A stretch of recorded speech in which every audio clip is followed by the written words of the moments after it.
Students, in our last class under chapter reproduction in organisms, we have learned till gamete transfer.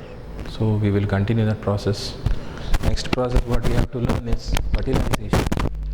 But before that, I used to write in every class so that it should be fixed in your mind that there are events of sexual reproduction.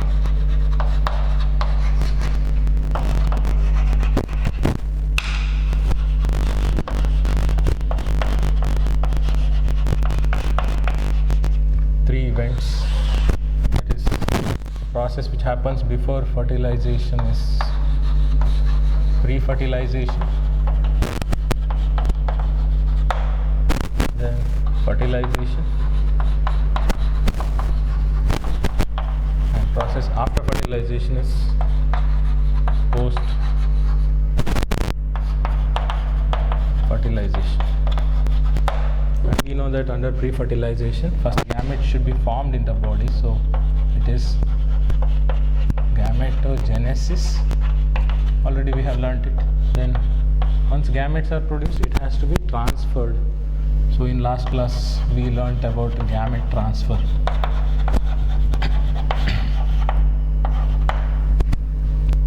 Today we have to learn about fertilization. Then we will learn about post-fertilization. Under post-fertilization, once fertilization is over, zygote is produced. We have learned so many times yesterday also, in last class also. Zygote should be formed. Today we are learning in detail about this zygote formation. Then zygote transforms into embryo, so it is embryogenesis. So today,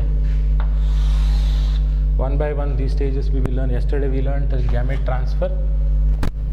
Means in some organisms, only male gamete will be motile. Only male gamete can move from one place to other place. So male gamete will reach the female gamete. Then in some organisms, both male and female gametes are motile. Like both the male and female gametes are having the ability to move. So by this method, male and female gametes will be brought together. Physically they are brought together. Means they come together and they fuse. Exactly when male and female gametes meet, that process is called fertilization. You know this, you have already learnt in human reproduction chapter.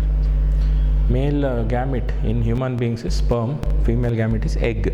When sperm meets the egg in the fallopian tube, in the ampoule of fallopian tube, that process is called fertilization.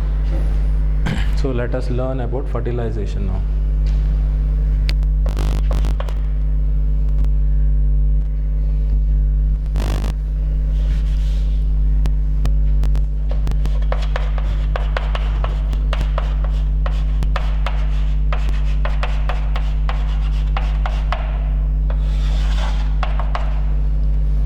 One more word we use for fertilization, that is so-called syngamy.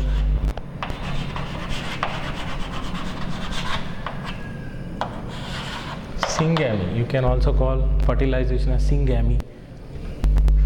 Okay, so fertilization means what? Male and female gametes should be brought together.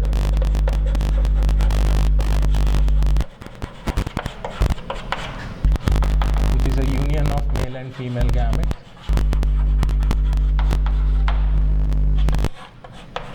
When male and female gametes come together, that process is called fertilization. No? So it is union of male and female gametes. When sperm meets the egg, the process is fertilization. So here we know that later, when a male gamete meets the female gamete, male gamete is always haploid. Haploid means it will have n number of chromosomes, half the chromosomes. For example, in human beings, in every cell we have 46 chromosomes, but in the gametes, in the sperm and egg, only 23 chromosomes will be there. So it is haploid. And here female gamete is also haploid. Then the male and female gametes meet to produce zygote, which is 2n or diploid.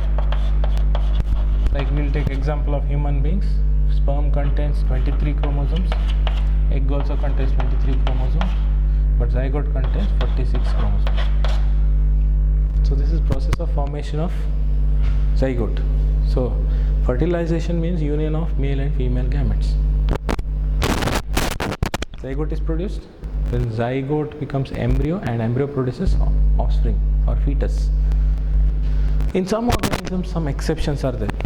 Now my question is whether all the organisms undergo fertilization to produce offsprings. There are some organisms where male gamete is not there, only female gamete directly produces offspring. Which are those organisms which doesn't undergo fertilization? Without fertilization, directly they produce offsprings. What is that process called as? It is called parthenogenesis. We'll take example for this. It is process of formation of offsprings without fertilization.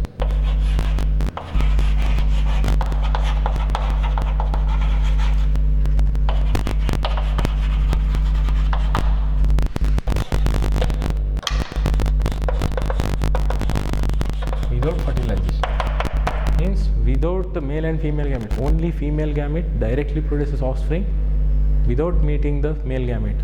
So without fertilization, directly offsprings are produced by only female gamete. Then what is that process called? It is called parthenogenesis.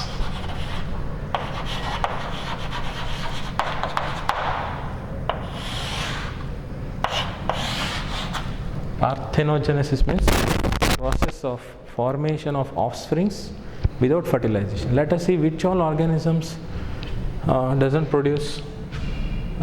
undergo fertilization. Directly female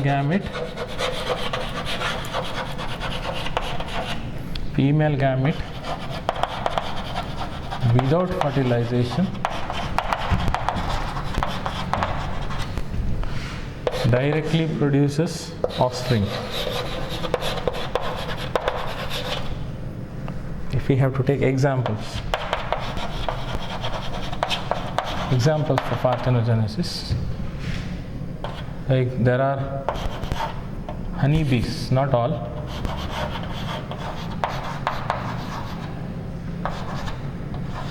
Worker bees.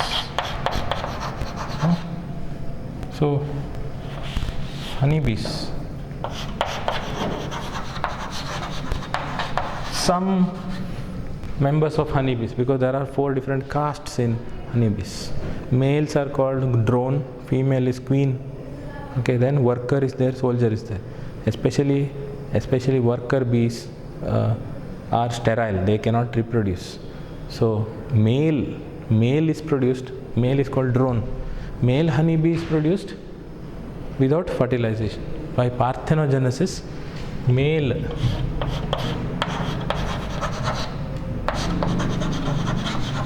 honeybees will be produced by parthenogenesis.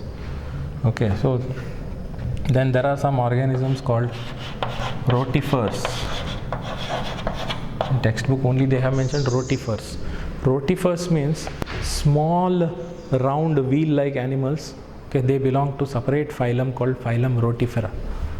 Rotifers, small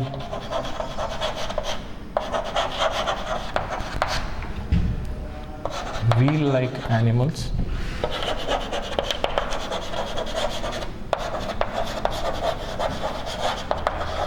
belonging to phylum Rotifera. And phylum is the Rotifera. Like I told you in this class, animal kingdom has totally 35 phylums. But in our first year PUC, we have learnt only 11 phylums. Because I told you why. Why only 11 phylums we have learnt? Because animal kingdom has 35 phylums, but 11 phylums are called major phylums. Remaining are called minor phylums. So minor phylums is not there in our syllabus. We didn't study in first PUC. Only you have learnt 11 phylums which are called major phylum. Out of that 10 invertebrates and 1 chordate you have learnt. Totally 11 phylums you have learnt in first year under animal kingdom chapter. So Rotifera is not there. Phylum Rotifera is not there for your syllabus. So rotifers are the organisms, small wheel-like animals. Okay, they belong to phylum Rotifera. In the rotifera also, female gamete directly produces offspring. Even in honeybees, queen honeybee has 32 chromosomes, but male honeybee, drone, has only 16 chromosomes. How this was created? Because queen produces 2 eggs. Each egg will contain 16 chromosomes. Okay, then egg directly produces drone or male honeybee. Male honeybee is called drone. Queen, the egg produced here,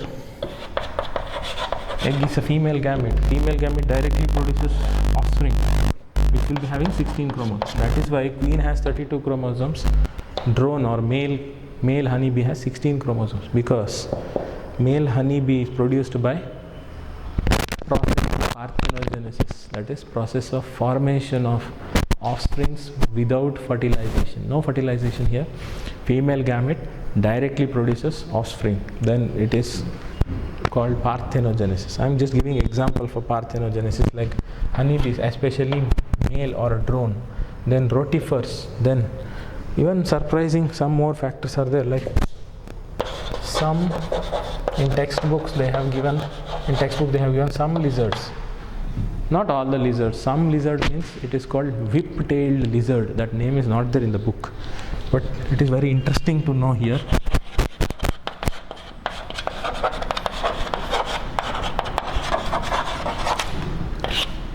Then in your mind you should not have doubt what kind of lizards without fertilization they produce offsprings. That is whip-tailed lizard.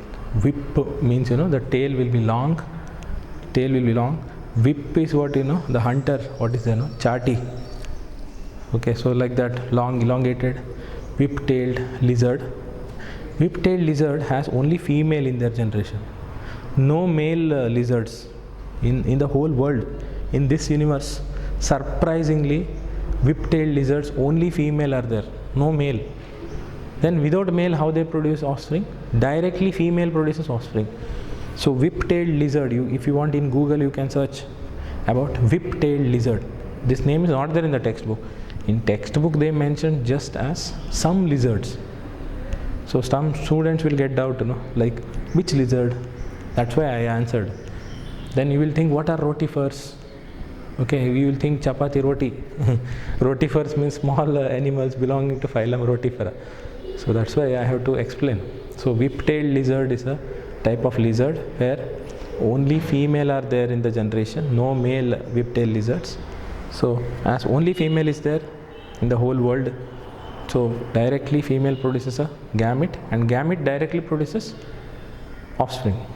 So female lizard directly produces offspring without male, so it is without fertilization. Then some, even turkey bird. Turkey, bird. Turkey, it's like a chicken but slightly bigger in size. Turkey, that also produces offsprings without fertilization. So these are some examples for parthenogenesis. Now let us see where fertilization occurs. Where exactly fertilization occurs?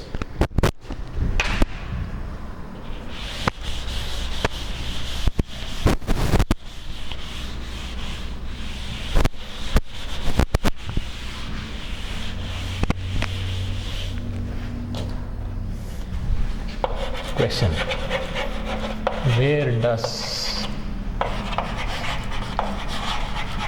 syngamy occur? Syngamy or fertilization, where they occur? Because it is different, where they occur is different for different organisms. Okay, like if you take example of some fungi, some algae, then bryophytes, pteridophytes, where fertilization occurs in water. In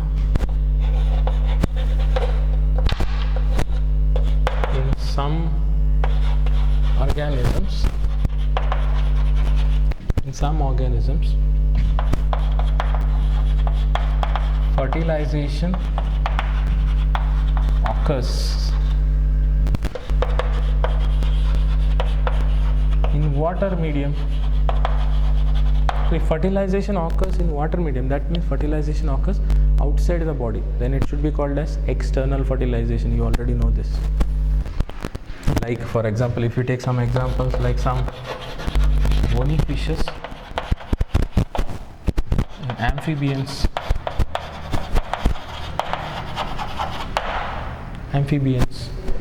even in algae, but in algae and bryophytes, external is not there. In algae and bryophytes, pteridophytes, only water medium is required.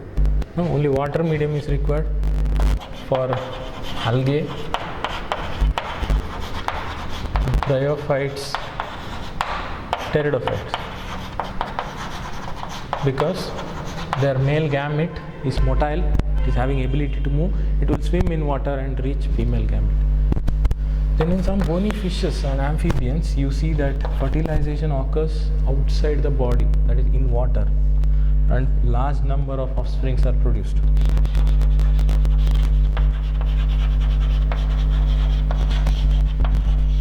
Large number of offsprings.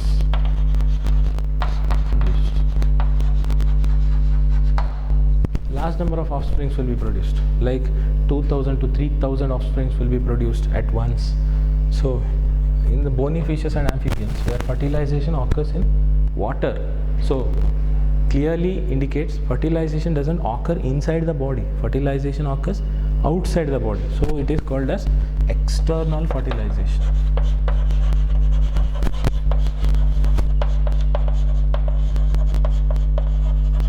External fertilization, you already know this in first year.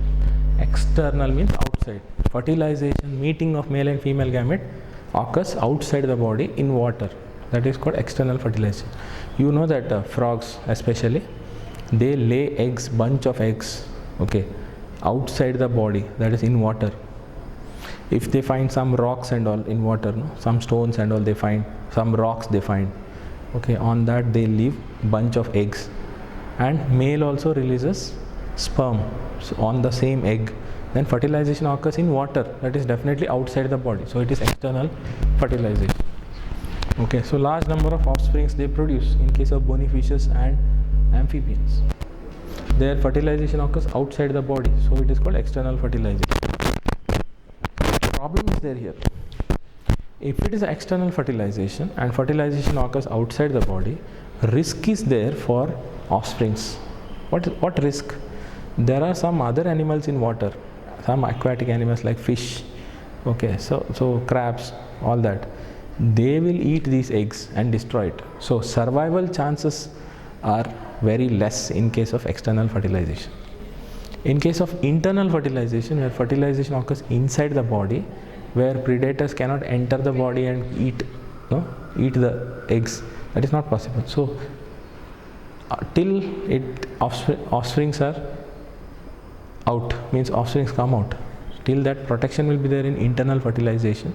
But in external fertilization, as a fertilization occurs outside the body and zygote is produced in water, there are chances that the zygotes will be eaten by some other aquatic animals. So there are predators they will eat, these eggs and sperm, even zygote also. Even not only that, even if it produces offsprings later, the offsprings will be smaller size, it will be eaten by large fishes there. So definitely until its full growth, means until it grows and becomes an adulthood, until adulthood, survival chances are very less in case of external fertilization. Because survival chances are less, that's why it produces large number of offsprings. See, if frog produces, fishes produce some 2000 to 3000 offsprings at once. Out of that 2000 to 3000, only 100 or 200 may survive. Remaining all will be eaten by other aquatic animals. So survival chances are very less in case of external fertilization.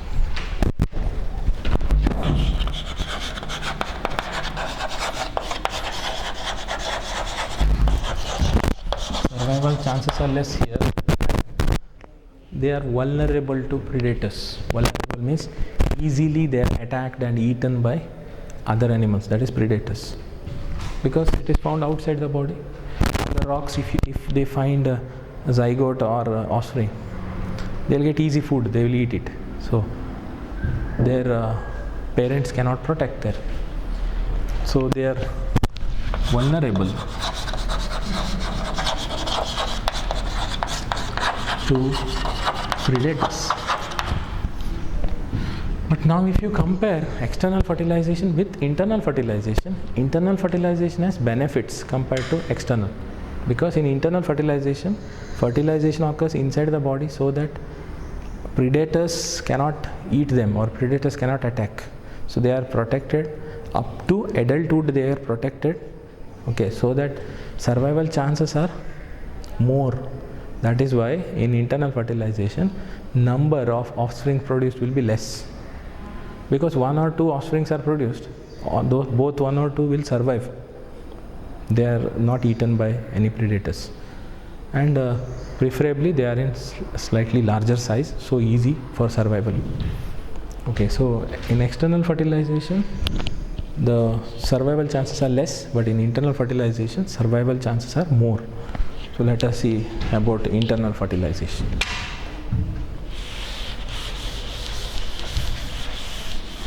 So two types of fertilization, external and internal. You already know this.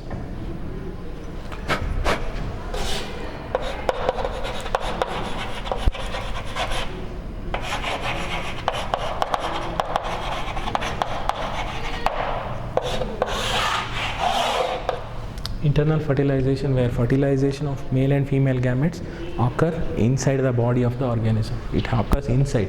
Fertilization occurs inside. Like if you take plants, in plants, especially seed plants means seed producing plants like gymnosperms and angiosperms, that is flowering plants. Gymnosperms is naked seeded plant, angiosperms are flowering plants. Both produce seeds. Seeds are produced here. So in seeded plant what happens? Pollination brings pollen grain towards the stigma. Then pollen grain contains male gametes. So it produces a pollen tube, and pollen tube starts growing in the style and finally reaches ovule. Then it enters the ovule through what? Opening present there. Okay, so then it meets the egg. Double fertilization, triple fusion happens. Then so that is why internal fertilization occurs in case of these plants. Okay, even in fungi also internal fertilization only occurs. Okay, so that is in case of plants. What about animals? In animals also, in most of the animals are viviparous. They directly give birth to young ones. So including human beings, male and female gametes, where fertilization occurs in some animals, fertilization occurs inside the body.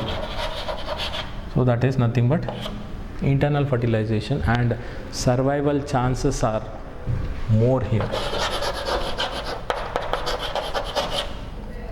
Survival rate is high, and it produces less number of offsprings. But there are some exceptions, okay? Not always less number of offsprings.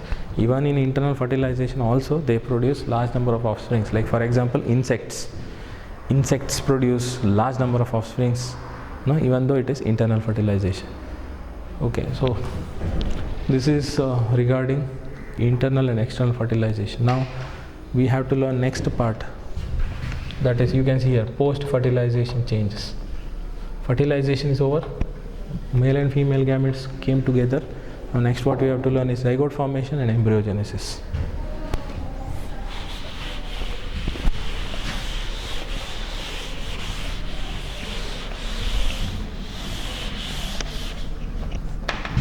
So next, post-fertilization. Once fertilization is over, male and female gametes fused either by external fertilization or internal fertilization.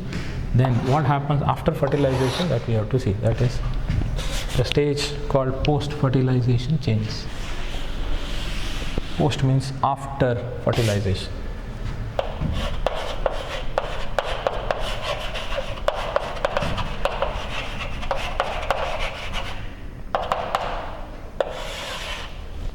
This is the third event of sexual reproduction, last event, where post-fertilization has two stages. First one is zygote formation.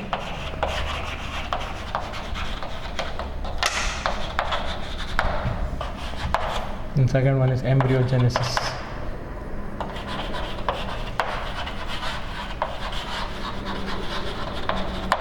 Embryogenesis. So one by one we will learn now.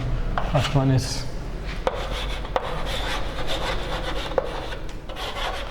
zygote formation.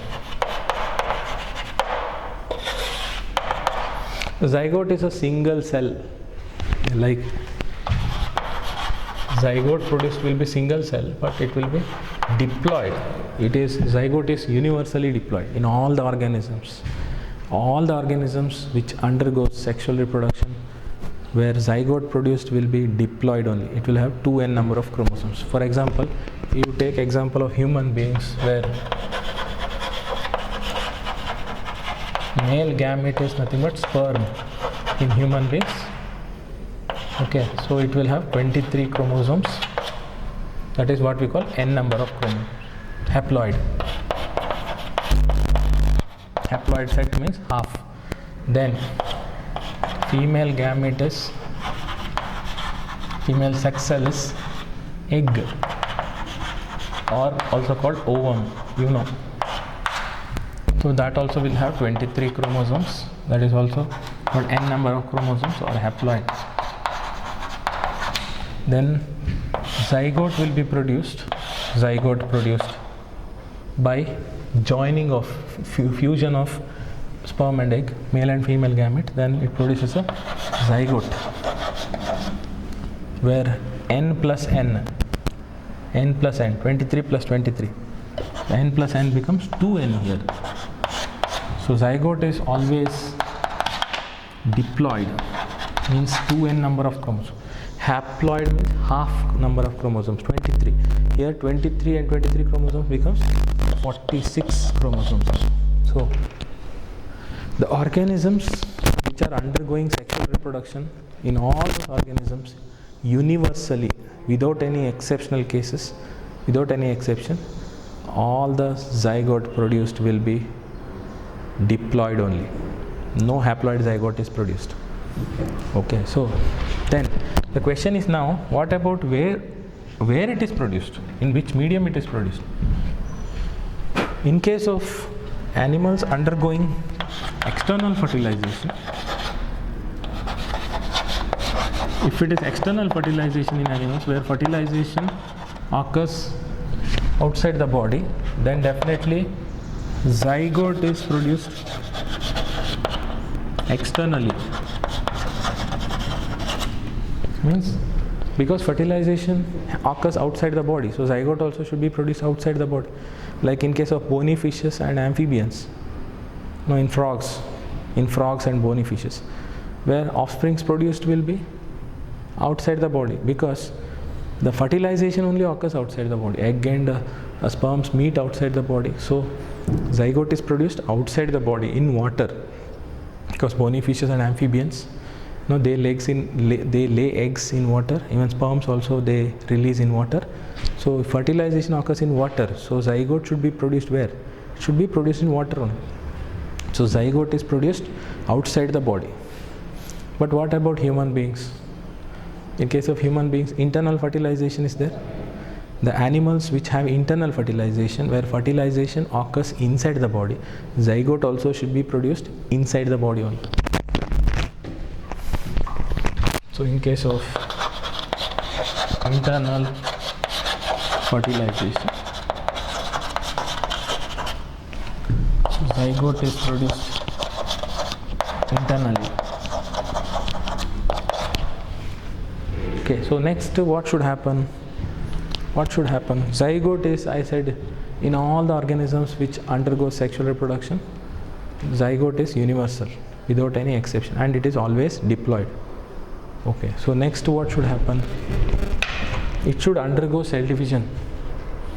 Which type of cell division? Mitosis. I will tell you why mitosis.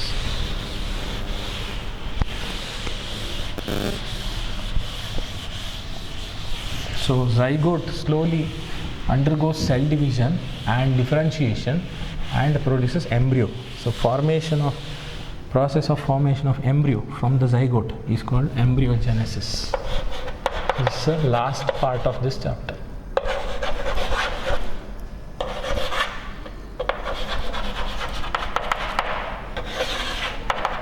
Formation of embryo.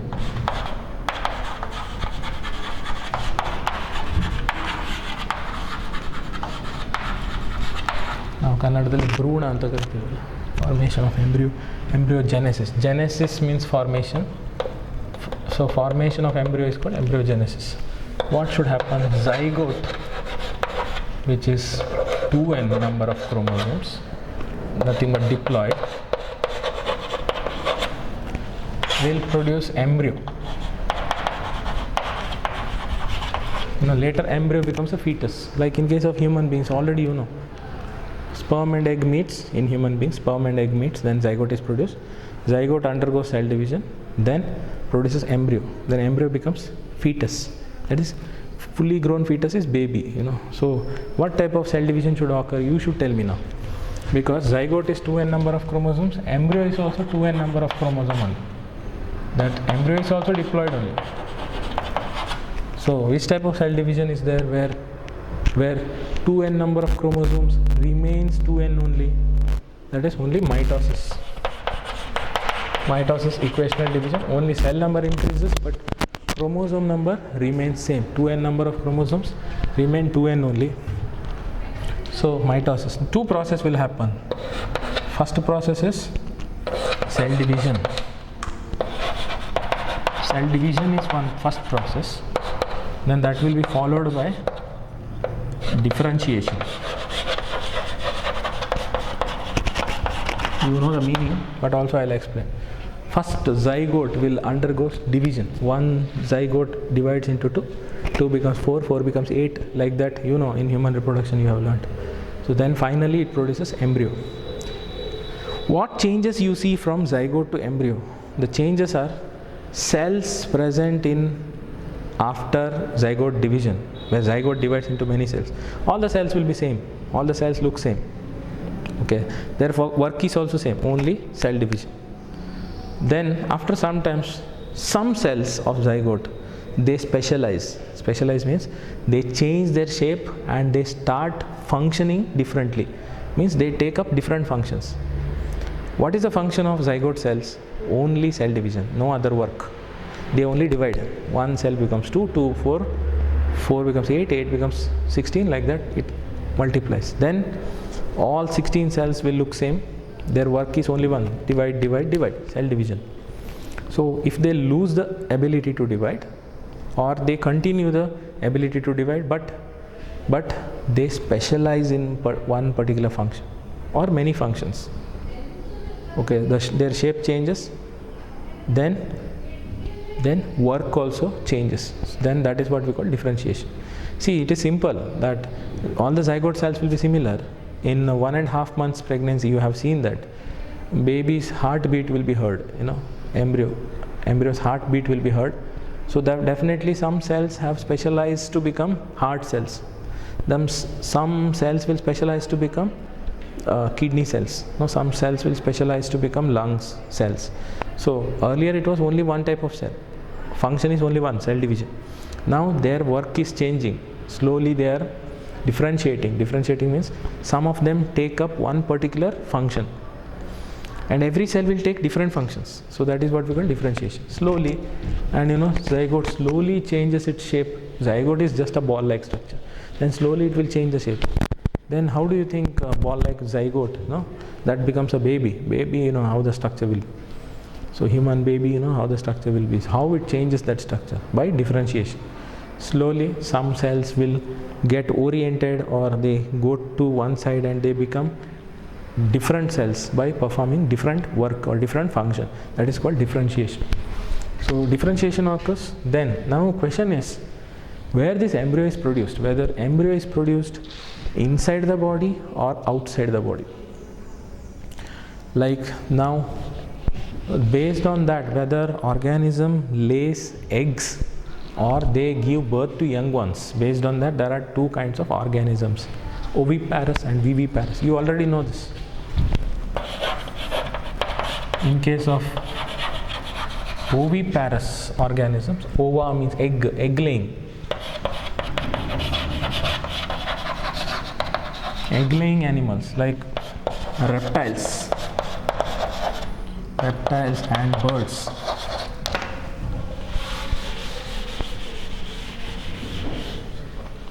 In case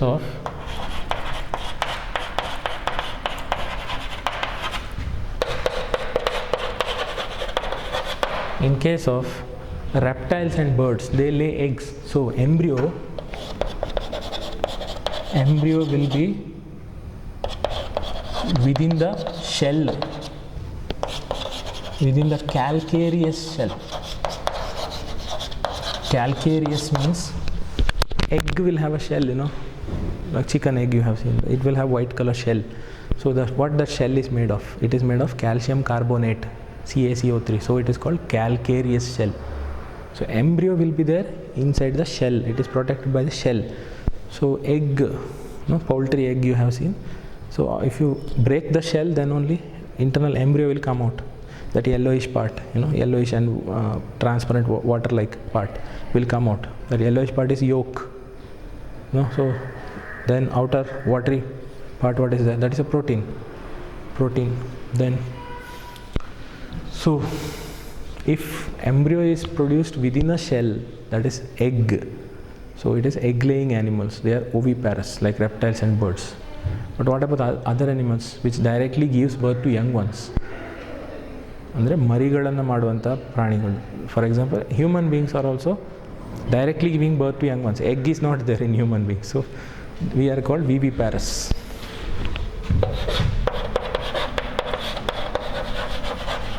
Viviparous means process of giving birth to young ones.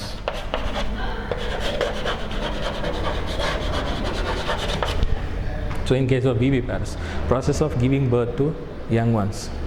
So here, which is safe? Which will have survival rate more?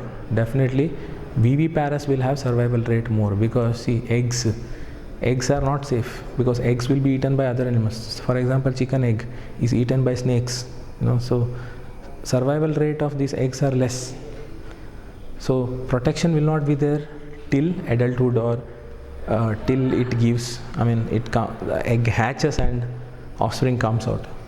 Till that protection is not there, because chicken egg is commercially used for making omelette, egg burji and all.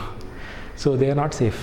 So, but in case of viviparous animals, process of giving birth to young ones, like in dogs, human beings, directly they give birth to young ones which is slightly larger in size, and protecting that offsprings will be easy. So survival chance will be more in viviparous compared to oviparous. Then what about plants? In case of plants,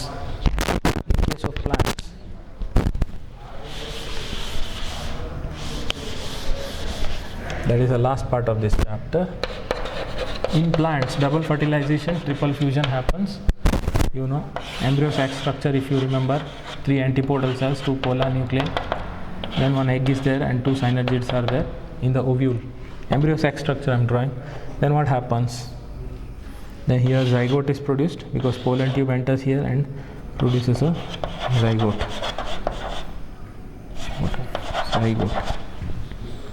So zygote becomes embryo. Then embryo becomes seed.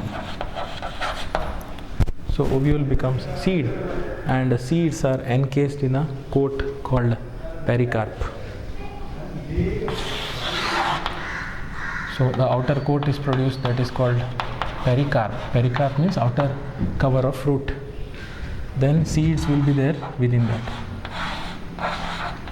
Seeds will be produced within it. So seeds are within a cover called pericarp. So this is fruit formation. Okay, so with this the chapter reproduction in organisms finishes. Okay, so in next class we will learn next chapter, sexual reproduction in flowering plants. So keep watching my classes. Thank you.